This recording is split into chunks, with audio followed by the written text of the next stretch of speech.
যখন বাংলাদেশ সরকার বিবৃতি দিল, ইসকন দেখলো যে এইভাবে হবে না, বাংলাদেশের সরকার তো তাদের বিরুদ্ধে চলে গেছে, তারা সরাসরি বাংলাদেশের আইনকে হাতে তুলে নিল, আদালতকে অবমাননা করে আদালতের মধ্যে তারা একটি বিশৃঙ্খলা সৃষ্টি করলো এবং সরকারি যে আইনজীবী আছে, রাষ্ট্রপক্ষের আইনজীবী, এই শহীদের রক্তের বিনিময়ে যে অস্ত্র গ্রহণ হয়েছে, সেই রাষ্ট্রপক্ষের আইনজীবীকে তারা জবাই করে হত্যা করেছে।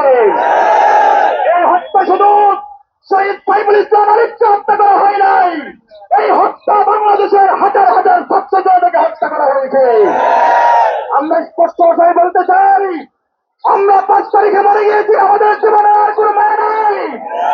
এই সরকারের বিরুদ্ধে যদি কেউ দাঁড়াইতে চাই, আবার যদি কোনো ষড়যন্ত্র করে আওয়ামী লীগকে ফিরিয়ে আনতে চাই, এই দেশের তৌহিদি জনতা, এই দেশের ছাত্র সমাজ ঐক্যবদ্ধ হবে, নিজের জীবনের বিনিময় থেকে লুকে দিতে প্রস্তুত আছে ইনশাআল্লাহ। আমরা বলতে চাই, তারা কি করলো? ইসকন সেখানে আমাদের ভাইকে শহীদ করে দিল। আমরা হিন্দু ভাইদের সাথে শত শত বছর যাবৎ এই বাংলায় আমরা অবস্থান করছি, দেশে অবস্থান করছি, কোনো সংঘাত হয় না।